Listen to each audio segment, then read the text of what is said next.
আমরা যে খুশি হলাম এর পিছনে কিছু নাম আমরা বলেছি, কিছু নাম আমরা বলতে পারিনি। যেমন যার কথা এখন বলা হলো যে নীরবে নিঃশব্দে পিছন থেকে কিংবা সামনে থেকে তিনি সাহায্য করেছেন। শুধু উনি নয়, যারা রান্না করলো, যারা পরিবেশন করলো, যারা খেললো, যারা মাইক ঠিক করলো, যারা আলো জ্বালালো, বাদুগ্রামকে একটা ঠিক মেলায় পরিণত করে দিল 3 দিন ধরে। এটা একটা সুন্দর ব্যাপার। এখন যদি কেউ আপনারা বাইরে যান দেখবেন একটা মেলা বসেছে কিংবা সার্কাস পার্টি এসছে এখানে। আমাদের আলোচনার বিষয় ছিল ভগবান এবং তার প্রকাশ। সমস্যাটা কিন্তু আমাদের, এবং এই পৃথিবীতে কারো কোনো সমস্যা নেই। সমস্যাটা শুধু আমার সমস্যার জন্যই সবকিছুর প্রয়োজন। আমি বৃষ্টিতে ভিজি, বৃষ্টির কোনো সমস্যা নেই। আমার সমস্যা, আমি যাতে বৃষ্টিতে না ভিজি তার জন্য আমার একটা ছাতার দরকার হলো। সাথে সাথে ছাতা তৈরি করার একটা লোক দরকার হয়ে পড়লো, সাথে সাথে একটা দোকান দরকার হয়ে পড়লো। সবাই ছাতা ব্যবহার করতে লাগলো, বড় বড় কারখানা তৈরি হয়ে গেল ছাতা। সবই কিন্তু আমার প্রয়োজন। ঈশ্বর এই কথাটা সবাই মানছে, সবাই মানছে, পৃথিবীর সবাই। আজকের এমনকি কমিউনিস্ট কান্ট্রি কিউবার রাহুল কাস্ট্রোকে জিজ্ঞেস করা হয়েছিল, বোধহয় ভুল বলছি না, ফিডেল কাস্ট্রোর ভাই, ফিডেল কাস্ট্রোর ভাই রাহুল কাস্ট্রোকে জিজ্ঞেস করা হয়েছিল যে আপনি ভগবান সম্বন্ধে কি জানেন। তার উত্তরে রাহুল কাস্ট্রো উত্তর দিয়েছিল, আমি আমার আখের ক্ষেতের পোকাগুলিকে নিয়ে চিন্তিত, ভগবানকে নিয়ে চিন্তা করার সময় আমার হয়নি। বলেননি যে ভগবান নেই, এটা তার উত্তর। কিন্তু আমাদের কাছে উত্তর আছে। আমরা ছোটবেলা থেকেই ভগবানকে নিয়ে চিন্তা করি, আমাদের চিন্তা করানো শেখানো হয়। আজকে যখন এই পথে আমি এগোচ্ছি, আমারই মা, যেখানে সারা জীবন ছোটবেলা থেকে দেখেছি পুজো পাঠ ধর্ম সব করছে, নারায়ণ শিলার পুজো হচ্ছে, আমাদের এই সংস্কার ছিল, ব্রাহ্মণ ঘরে জন্মেছি, এগুলি নিত্য পাঠের ব্যাপার ছিল। সব দেব দেবতাকে মানা, মা বলতেন প্রণাম কর, মা নিয়ে যেতেন। মা রোজ সীতারাম দাস শঙ্করনাথ ওখানে যেতেন, ওখানকার কথাগুলি তিনি বলতেন। কিন্তু যখন তিনি দেখলেন তার বড় ছেলে একটু বেশি বেশি করে ভগবান করছে, তখন কিন্তু তিনি চিন্তিত হয়ে পড়লেন। এটা স্বাভাবিক যে আমাদের দেশে এখানে সন্ন্যাসীরা উপস্থিত আছে। সন্ন্যাসীদের কথা কিন্তু আমাদের ভালো লাগলো, সুন্দর লাগলো। ওদের জীবন কিন্তু যাত্রাও কিন্তু সুন্দর। শুধু সকাল থেকে রাত্রি অব্দি নিজের ব্যাপার কিছু নেই, ধ্যান ধারণা, সাধন ভজন, লেখাপড়া, লোককে প্রচার, এসব দেখে ভালো লাগলো। আমরা শ্রদ্ধা করি, পায়ে হাত দিয়ে প্রণাম করি মহারাজ বলে, মহারাজ আপনাকে প্রণাম। কিন্তু যখন ওদের দিকে তাকিয়ে আমার নিজের ছেলের কথা ভাবি, তখন কিন্তু আমার বুকটা একটু কাঁপে যে আমি আসছি, আমার ছেলে যেন এখানে না আসে। উনি সাধু হয়েছেন ঠিক আছে, আমার ছেলে যেন সাধু না হয়। বিবেকানন্দ হয়েছে ঠিক আছে, উনি বিরাট লোক ছিলেন, ওনার সম্বন্ধে আমরা গল্প বলবো, কবিতা বলবো, আবৃত্তি প্রতিযোগিতায় ফার্স্ট হব, প্রবন্ধ লেখায় ফার্স্ট হব, স্পোর্টস করব, সব কিছু করব। নরেন্দ্রপুর স্কুলে, একটা স্কুল আছে বোধহয়, সেখানে আমার ছেলে মেয়েকে ভর্তি করব, কিন্তু কিছুতেই না, আমার ছেলেকে সন্ন্যাসী আমি বানাবো না। খুব সুন্দর কথা, সত্যি কথা। সেই জন্যই আমাদের জানতে হবে ভগবান নিয়ে কথা হচ্ছে। ভগবান এক দীর্ঘদেহী, লম্বা চওড়া আছে, গলাটা গম্ভীর, ওই বলছে মুখটি ভারী মিষ্টি। গানটা গাইছে, শুনতে ভালো লাগে, কিন্তু ওই মুখের দিকে তাকিয়ে মানুষ কিন্তু ঢিলও ছোড়ে, গালাগালিও দেয়। সেই জন্য বলছি যে ভগবান শব্দটা খুব সুন্দর, কিন্তু ভগবান শব্দটা বড় কষ্টের। আজকে আমাদের একটু সময় আছে, বোধহয় মাত্র 6টা বাজে, তো আমি একটা গল্প শোনাতে পারি? পারি? বেশি রাত্রি হয়নি, 6টা ঠিকই আছে। গল্পটার মেইন কথা হচ্ছে, আমার যা বক্তব্য, যে আপনি কি ভগবান? নিশ্চয়ই। এর উত্তর এটাই, নিশ্চয়ই। তুমি কি মনে করেছো এতগুলি মানুষ দিনের পর দিন মিথ্যা বলে চলেছে, আর সেগুলি পেপারে ছাপা হচ্ছে? না, দেশ বিদেশে ছড়িয়ে পড়েছে। তুমি আমাকে ভগবান ডাকো, তার উত্তর একটাই, হ্যাঁ নিশ্চয়। কিন্তু ভগবানের বড় কষ্ট। আমরা এগুলি খুব শুনলাম, তার গুণ, মুখটা ভারী মিষ্টি, হাতে বাঁশি, রাধার জন্য পাগল, কি পেন পেন্সিল, হ্যাঁ, কিন্তু তা বাস্তবে কিন্তু তা নয়। ভগবানের জীবন বড় কষ্টের। সেই জন্যই ভগবান হওয়া যায় না, ভগবান হয়ে আসতে হয়। কারণ কেউ যদি জানে তাকে, আমার শিষ্যদের যদি আমি বলি যে তুই ভগবান হবি, ওরা আমাকে ডাইরেক্ট বলবে আমি ভগবান হব না, আমি যা আছি তাই থাকবো, তুমি ভগবান হও। আমি তোমাকে ভক্ত করবো, আমি প্রহ্লাদ হব, আমি হিরণ্যকশিপুর মতো হয়তো বিভৎস হতে পারবো না। ভগবানকে কিন্তু আমরা খ্রিস্টের মুখ দেখেছি খুব মিষ্টি, কিন্তু বরাহ অবতারে কিন্তু তার শুয়োরের মতো মুখ ছিল, এবং হিরণ্যকশিপ যে সেই নৃসিংহ অবতারে তার কিন্তু সেই ভয়ঙ্কর রূপ ছিল। ভগবানের এরকম ভয়ঙ্কর রূপ দেখলে ভগবানকে ভালোবাসা সত্যি কঠিন। আমাদের সামনে কিন্তু এরকম একজন ভগবান চলে আছে, আমরা কি এখানে থাকবো না ফাঁকা করে দেবো স্টেজ? কি করবো? ফাঁকা করে দেব। কিন্তু ভগবান হলেন কেন এরকম? হলেন কেন? ভক্ত তাকে বাধ্য করেছে, এই বিভৎস রূপে আনতে তাকে বাধ্য করেছে, কথা আমরা কোনদিন চিন্তা করিনি। ভগবান সুন্দরকে, ভক্ত প্রহ্লাদ বিখ্যাত হয়েছেন, কিন্তু তার ডাকে তিনি তাকে অস্থির করে দিয়েছেন, এবং বিভৎস রূপ ধারণ করে তিনি এসেছেন, যে রূপ দেখলে মানুষের পক্ষে ভগবানে বিশ্বাস রাখা কঠিন হয়ে যাবে। ভগবান এত কঠিন, এত, সেই জন্যই গল্পটার প্রথম কথা হচ্ছে যে ভগবানের বড় কষ্ট, এবং ভগবান না হওয়াই ভালো। ভগবানকে ডাকা ভালো, তার কাছে প্রার্থনা করা ভালো, তাকে ঢিল ছোড়া ভালো, তাকে গালাগালি করে দেওয়া ভালো, এগুলি সব ভালোর দিক, কিন্তু তার মতো হওয়াটা ভালো না, বড় কঠিন। একটা গল্প বলি, তাই বলে এক রাজা রানীর গল্প।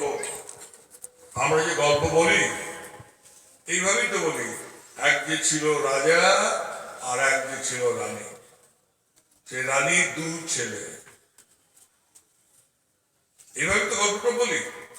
তেমনি এখানে এক যে ছিল রাজা, এবং তার বয়স 25 থেকে 26, এবং তার এক বন্ধু ছিল, এক গ্রামের, বাদু গ্রামেরই এক বন্ধু ছিল, তার নাম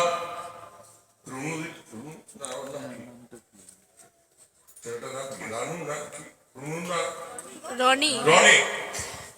এবং সেই রাজার ছেলের বন্ধু ছিল রনি। আপন মনে সে বাঁশি বাজাতো, ছেলে মাঝে মধ্যে সময় পেলে এসে নদীর পাড়ে তাকে নিয়ে যেত। এখানে নদীর পাড় তো নেই, পুকুরের পাড়ে নিয়ে যেত। পুকুর পাড়ে নিয়ে গিয়ে, গল্পটা শুনবে ভালো করে, পুকুর পাড়ে নিয়ে গিয়ে বলতো, রনি ভাই তুমি একটা গান শোনাও। রনি যাকে গান শোনাত, দুজনের মধ্যে প্রচন্ড বন্ধুত্ব।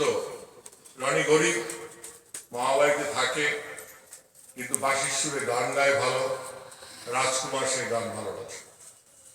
রাজকুমারের সাথে বন্ধুত্ব হতে হতে রনির কোন সময় এক সময় মনে হলো যে আমার বন্ধু রাজা, এবং রাজকুমার থেকে সে রাজাও হয়ে গেছে এর মধ্যে। তো আমি যদি একটু রাজত্ব করতে পারতাম, একদিনের জন্য যদি রাজা হতে পারতাম, তাহলে কি মজাই না হতো। আমার বন্ধু তো আমাকে এত ভালোবাসে, অনেক কিছু উপহার দেয়। রনি আছে না? বাসি আছে? ভালো করে গল্পটা শোনো। উপহার দেয়। তো আমি যদি একদিনের জন্য রাজা হতে পারতাম, তাহলে কি মজাই না হতো। তো রনি একদিন বন্ধুকে বলছে, বন্ধু তুমি তো অনেক কিছু আমাকে দাও, আমার একটা আশা, দেখো তো আমি কেমন ভাবে থাকি, আর তুমি কেমন ভাবে থাকো। তুমি ঘোড়ায় চড়ে আসো, আমার সাথে কথা বলো, আমার সাথে তোমার বন্ধুত্ব, আমাকে তুমি রাজা বানিয়ে দাও কয়েকদিনের জন্য। তো রাজকুমার রাজা যে হয়েছে, সে বলছে, রনি ভাই তুমি রাজা হতে চাও, তুমি রাজা হতে চাও না। তুমি রাখাল বালক রয়েছ, বাংলাদেশ থেকে এসেছ, ভালোই করেছো এসে, কিন্তু তুমি রাজা হতে চাও না। তুমি বেদান্ত বলতে চাও না, তুমি বাঁশি বাজিও। বেদান্ত তোমার দরকার নেই, তুমি বাঁশি বাজিও। বলে কি সবাই বেদান্ত বলে হাততালি পায়? আমার একটু ইচ্ছে হয়েছে, আমার মামা হাততালি পায়, বলছে না তুমি বাজিও না। যে ঠিক আছে বাজাবো না, কিন্তু তুমি আমাকে একদিনের জন্য রাজা তো করতে পারবে। বলে কি একদিনের জন্য রাজা হয়েও না তুমি। বলছি তুমি তো পারো, আমি পারি তোমাকে রাজা করতে, তুমি আমার বন্ধু, তোমার জন্য আমি অনেক কিছু করতে পারি, তোমাকে আমি রাজা করতে পারি, কিন্তু তুমি রাজা হতে চেও না। বলছে কেন বন্ধু এইভাবে কথা বলছো? তুমি জানো না বড় কষ্ট, তুমি আমাকে দেখে তুমি বুঝতে পারবে না রাজা হওয়া কি জিনিস। বলে না না, আমার খুব ইচ্ছা একদিনের জন্য রাজা হওয়া, তুমি অন্তত একদিনের জন্য রাজা করো। ওকে একদিনের জন্য রাজা হবে? ঠিক আছে, তোমাকে আমি একদিনের জন্য রাজা করছি। বলো তুমি অমুক দিন এসো। সে অমুক দিন বলে দিল, সে দিনের অপেক্ষায় রয়েছে রনি।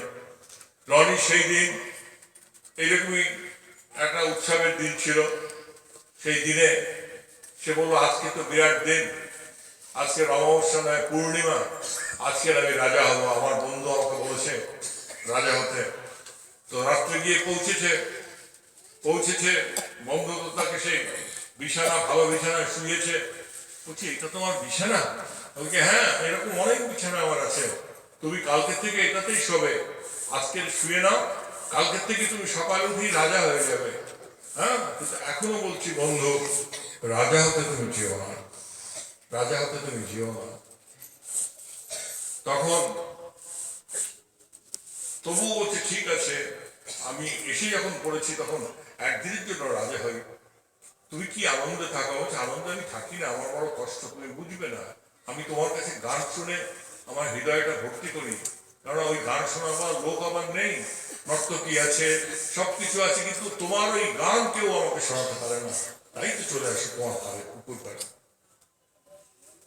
তখন পরের দিন সকালবেলা 5টায় উঠেই ওর অভিষেক শুরু হয়েছে, রনির অভিষেক শুরু হয়েছে। রনি রাজা হবে, রনি খুব খুশি, রনি আনন্দে টকবক করছে, আজকের আমি রাজা হব, আজকে সবাই আমাকে মানবে রাজা বলে। একদিনের জন্য হলো তো সব বিশেষ ব্যাপার, আমি একটা রাখাল ছেলে, আমি রাজা হব। তখন তাকে রাজ্য অভিষেক করে টোরে, হ্যাঁ, তাকে মুকুট পরানো হলো, পুরোহিত মন্ত্র পড়ানো, সমস্ত রাজ্যবাসীর কাছে বলে দেওয়া হলো আজকের থেকে ইনি এদেশের রাজা, ইনি এদেশের রাজা, রনি এদেশের রাজা। রনির মুখে হাসি, উজ্জ্বল হাসি, হ্যাঁ, রনি খুশি। তখন বলছে বন্ধু একদিনের জন্য আমি রাজা হব, আমাকে কি দুদিনের জন্য করা যায় না? বলছে করব, তুমি যদি রাজি থাকো তাহলে করব। আজকে রাত্রে তোমাকে বলা হবে দুদিনের জন্য না একদিনের জন্য, রাত্রেবেলায় তোমাকে বলবো আমি। বলছে রাত্রি কেন? বলছে সমস্ত কাজ, রাজারা সমস্ত কাজ, গোপন অনেক কাজ আছে, সে কাজগুলি রাত্রে করে, সুতরাং সবার সামনে করে না। রাত্রি এসছে, মন্ত্রী এসছে, মন্ত্রীর সাথে লেখক এসছে, যে লেখে সব কিছু, বন্ধু এসছে, তখন তো রাজা নয়, সে রনির বন্ধু, রাজার বন্ধু, রনি রাজা। রনি রাজা, হ্যাঁ, যশোর থেকে এসে বাদুতে রাজা হয়ে গেছে, রনি রাজা। ভালো আছে রনি রাজা, তুমি রাজা, কিং। কংগ্রেচুলেশন মা। রাত্রিবেলায় মন্ত্রী এসছে, রনির বন্ধু এসছে, সে তখন বন্ধু রাজা হয়। তো রনিকে বলছে এই যে কাগজটা আছে, এই কাগজটা তুমি সই করো। তখন বলছে আমি তো পড়ালেখা জানি না, আমি তো পড়ালেখা জানি না, আমি কি করে সই করবো, আমি তো পড়তেও পারি না। বলছি তুমি তাহলে আঙ্গুলের ছাপ দাও, তাহলেই হবে। বলে কি ছাপ দেবো? সে ছাপ তো দিয়ে দিল। তখন বলছি আমি ছাপ দিলাম, কিন্তু এটা কি লেখা আছে আমি তো জানি না। তখন মন্ত্রী বলল মহারাজ, তখন তো রাজা, মহারাজ এটা এমন কিছু বিশেষ কারণ নয়, কার্য নয়, এটাতে আপনি একজনকে মৃত্যুদণ্ড দিলেন, তার আদেশ আপনি দিলেন, আমরা সেই আদেশ কালকে সকালে পালন করব। তখন আমি বলছি আমি মৃত্যুদণ্ড দিলাম? রাজা রাজা আগের রাজা বলছে হ্যাঁ বন্ধু, তোমার প্রথম কাজই এটা, মৃত্যুদণ্ড দিলে। আমি মৃত্যুদণ্ড দিলাম? আমার তো কেউ শত্রু নেই। বলছে এখন অনেক শত্রু তোমার, এখন থেকে তোমার অনেক শত্রু। বলে কিন্তু কাকে মৃত্যুদণ্ড দিলাম, কাকে মারা হবে? তখন মন্ত্রী গম্ভীর সে বলছে আপনার বাবাকে। হ্যাঁ, আমার বাবাকে মারা হবে? আমার বাবা কি অপরাধ করেছে? আমি রাজা, আমার বাবা রাজার বাবা, আমার বাবা কি অপরাধ করেছে? তখন বলছে তোমার বাবা এটাই অপরাধ করেছে, তোমার বাবা রাখাল। আজকের যদি এই জনগণ জানতে পারে যে রাখালের ছেলেকে রাজ সিংহাসনে বসিয়েছি, তাহলে এখানে বিদ্রোহ দেখা যাবে। সুতরাং প্রথম কাজ তোমাকে করতে হবে, তোমার বাবাকে হত্যা করতে হবে। তারপর অনেক কি বলছে আমি জানি না, গল্পটা ভুলে গেছি। বোঝা গেল গল্পটা?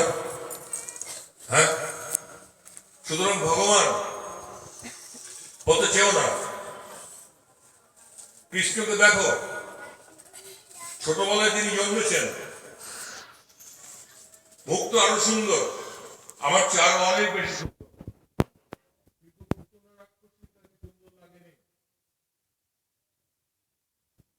বাচ্চাটাকে হত্যা করার জন্য পুতনা রাক্ষসী বিষ মাখিয়ে তাকে হত্যা করতে চাইছে,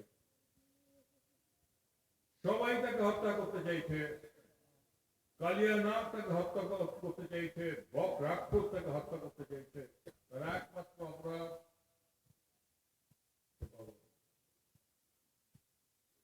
ভগবান, সে তো সূর্য নয়, সে তো ভগবান, কিন্তু তাকে হত্যা করতে চাইছে।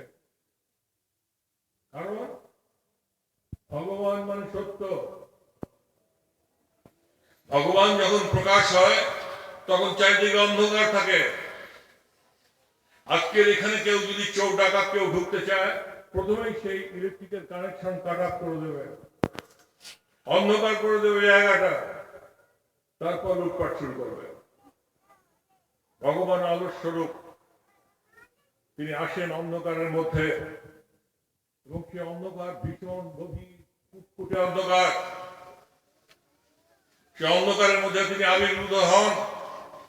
জেসাস জন্মাচ্ছে, কঠিন অবস্থার মধ্যে কয়েকজনই মাত্র তাকে চিনতে পারছে যে তিনি আসছেন, সেই প্রভু আসছেন। তারপরে আমরা তার জীবনী জানি। ভগবানের প্রত্যেকটা জীবনী তো সবাই যীশু খ্রিস্ট, কৃষ্ণ যীশু খ্রিস্ট, রাম যীশু খ্রিস্ট। রামকে তার বাবা বনবাসে পাঠাচ্ছে কি না, কৈকেয়ী কিংবা কৌশল্যা তাকে সেবা করেছে, কৈকেয়ী সেবা করেছে। সুতরাং সেই জন্যই বলছে ভগবান, আমরা কি দেখি যে ভগবান তিনি, আমরা যা বলবো তাকে তা শুনতে হবে, কিন্তু তা নয়। আমাদের কাজ হচ্ছে ভগবানের কথা শোনা। কিন্তু আমরা জানি ভগবান বলতে আমরা এটা বুঝি, ভগবান যখন তুমি হয়েছ তখন তোমাকে আমার কথা শুনতে হবে। যদি শোনো তাহলে মানবো তুমি ভগবান, না হলে তোমাকে দিনে রাত্রে, রাত্রে দিনে, দিনে রাত্রে, রাত্রে দিনে পরীক্ষাই করে চলবো। রামকৃষ্ণকে পরীক্ষা করা হচ্ছে বারবার বারবার বারবার। এখানেও একে পরীক্ষা করা হয় বারবার। মুখে তো বলেন না, পরীক্ষা করেন যে আমার পেটের ব্যথা কমলো কিনা। যদি কমে তাহলে বিশ্বাস করবো নি ভগবান। আমার ছেলেটা মানুষ হচ্ছে কিনা, যদি হয় তাহলে আমরা বিশ্বাস করবো। এর সাথে ভগবানের যে কোনো সম্পর্কই নেই, এটা আমরা বুঝতেই চাই না।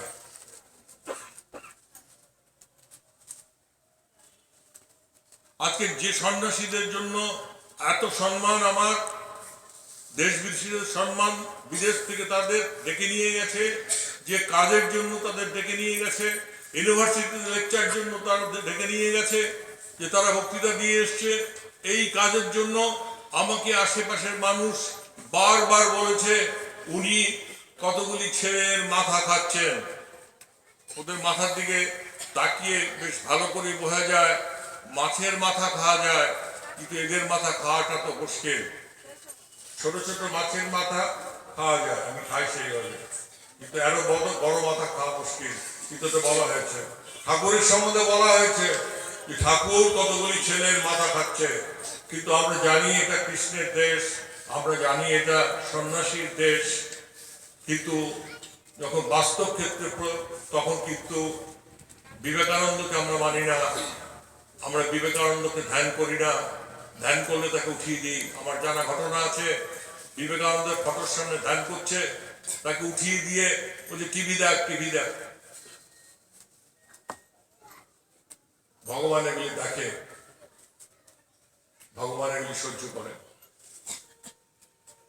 তাই বলছে যে ভগবানকে ভালোবাসে কয়েকজন, সে তো কয়েকজন নয় যে তার জায়গা গোছে না। আমরা সবাই ব্যস্ত তো টাকা পয়সা নিয়ে। আজকে আমরা জনক রাজার কথা জানি, আজকে অষ্টাবক্র মুনির কথা জানি। জনক রাজা রাজা ছিলেন, তিনি ভোগের মধ্যে ছিলেন, অনেক বউ, সুন্দর জায়গা, কিন্তু তিনি ব্রহ্মজ্ঞানী ছিলেন জনক রাজা। জনক রাজাকে অষ্টাবক্র মুনি ভীষণ ভালোবাসতেন, এবং তাতে তার অন্য শিষ্যদের মধ্যে একটু হিংসা হতো, কিন্তু কিছু বলতে পারত না। তার কারণ জনক রাজা রাজা ছিলেন, তার বউ ছিল, তার ছেলে মেয়ে ছিল, ভালো করে জানতে হবে, তার ছেলে মেয়ে ছিল, তার রাজত্ব ছিল। সবকিছু করে তিনি এসে অষ্টাবক্রের কাছে বসে ব্রহ্মজ্ঞানের কথা শুনতেন, আর সবাই বলা বলি করতো উনি রাজা, উনি ব্রহ্মজ্ঞান কি বুঝবেন। একদিন মিথিলা নগরীতে আগুন লেগেছে, সেদিন পুকুর পাড়ে জনক রাজার সাথে অন্য শিষ্যরা অষ্টাবক্র পড়াচ্ছেন, বেদ উপনিষদ পড়াচ্ছেন, ব্রহ্মজ্ঞানের কথা। কি ব্রহ্মজ্ঞান কাকে বলে? ব্রহ্মজ্ঞান এটাকেই বলে আমি যা, আমি নিজেকে তা না জেনে অন্য কিছু জেনে বসে আছি, নিজেকে জানা ঠিক করে, এটা নামই ব্রহ্মজ্ঞান। আমরা এখানে যারা আছি বেশিরভাগই নিজেকে জানি না, নিজেকে জানি না। আমরা যদি নিজেকে জানতাম তাহলে ভগবানকে প্রণাম না করে নিজের পায়ে হাত দিয়ে প্রণাম করতাম। রামচন্দ্র ব্রহ্মজ্ঞানী ছিলেন, তিনি ব্রহ্মজ্ঞান লাভ করার পর নিজের পাকে তিনি প্রণাম করলেন। আমি তো সেই ব্রহ্ম, আমি ছাড়া দ্বিতীয় ব্রহ্ম আর কোথায়, আমরা এটা জানি না। আমি অমুকের বেটা তমুকের বেটা হয়ে আমাদের জীবন কাটিয়ে দেই, চট্টোপাধ্যায়, বন্দ্যোপাধ্যায়, দাস, নমশূদ্র এইসব হয়েই জীবন কাটাই। কিন্তু কেউ বলেনি তুমি এইসব হয়ে জীবন কাটাও, বলেছে তুমি অমৃতের পুত্র, তুমি নিজেকে জানো, তুমি জানতে চাওনি।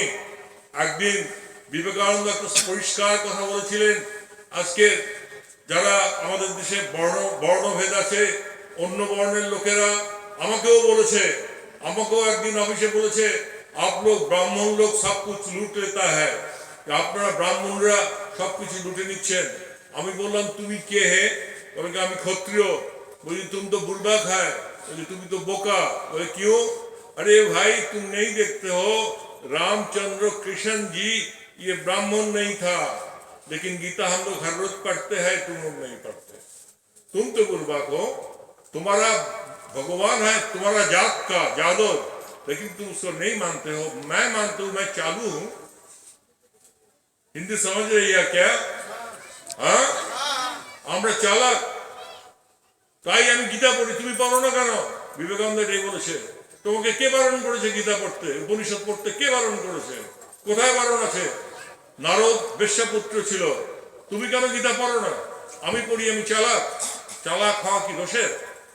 বিবেকানন্দের উক্তি। সুতরাং আমাদের উচিত যে আমরা এই সত্যে যাব। আগুন লেগেছে মিথিলায়, ফিরে গেলাম। মিথিলা পুড়ছে, জনক রাজাকে এসে খবর দিয়েছে, মহারাজ মহারাজ আগুন লেগেছে রাজপুরীতে। মহারাজ বলছে যাও যাও তোমরা তোমাদের কাজ করো, ওখানে কাজ করার লোক আছে। তারপর আবার কিছুক্ষণ পরে বলছে মহারাজ আগুন নেভানো যাচ্ছে না, আগুন এইদিকে চলে আসছে। এইদিকে চলে আসছে শুনে অন্যান্য সন্ন্যাসীরা তারা কিন্তু ভীত সন্ত্রস্ত হয়ে গেছেন। কিন্তু জনক রাজা অষ্টাবক্র বলছেন গুরুদেব আপনি বোঝান, আপনি বোঝান। হ্যাঁ, আবার এসে বলছে যে পুরী আমার ধ্বংস হয়ে গেছে, আপনার পুরী রাজপুরী পুড়ে ছাই হয়ে গেছে। জনক রাজা বললেন রাজপুরী ছাই হয়েছে তাতে আমার কি? তিনি সন্ন্যাসী না, তিনি গৃহী, তার ছেলে মেয়ে আছে, তার অনেকগুলি বউ আছে। তারপরে যখন আগুন বাগানের দিকে এগিয়ে এসছে, আম বাগানের দিকে, তখন দেখা গেল যে একমাত্র গুরুর পাশে অষ্টাবক্র বসে আছে, আর সন্ন্যাসীরা সব ছুটে গেছে। কি না, তাদের কৌপিন যাতে না পুড়ে যায় সেটার জন্য তারা ছুটে গেছে এবং কৌপিনটাকে বগল করে নিয়ে এসছে। আমরা সবাই এই কৌপিনকে বগলে আনার জন্য আমরা ছুটে বেড়াচ্ছি। কৌপিন বোঝো তো? কৌপিন সবাই বোঝো? জাঙ্গিয়া বলে, ল্যাঙ্গট বলে, বোঝো? এই কৌপিনকে বাঁচতে, এক কৌপিনের জন্য যার কিছু নেই, যিনি সন্ন্যাসী হয়েছেন তিনি ছুটে গেলেন।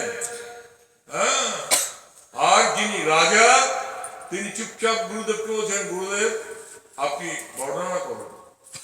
সেই জন্যই একটা গান গাইছে, এ তুই করলি কি রে মন।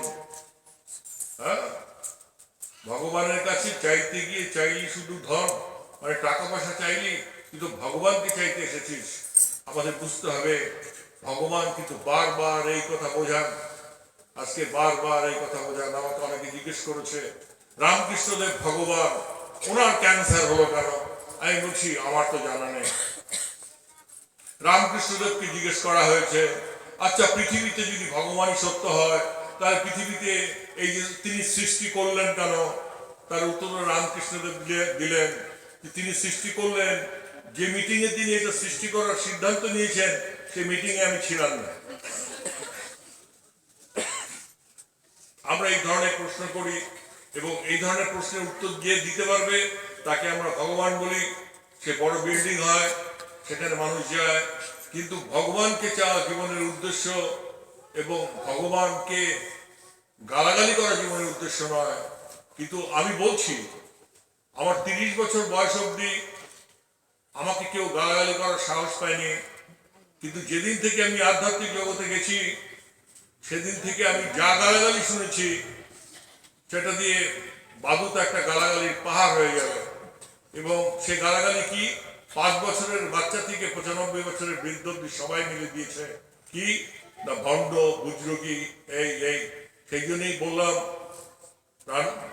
কি রুনু ননি রাজে হতে যেও না, বাঁশি বাজাও, বেদান্ত বলতে যেও না, বেদান্তের দরকার নেই, তোমার বাঁশি শোনার জন্য লোক আছে, তাদের কাছে বাঁশি শোনাও। আজকের এখানে শেষ হোক।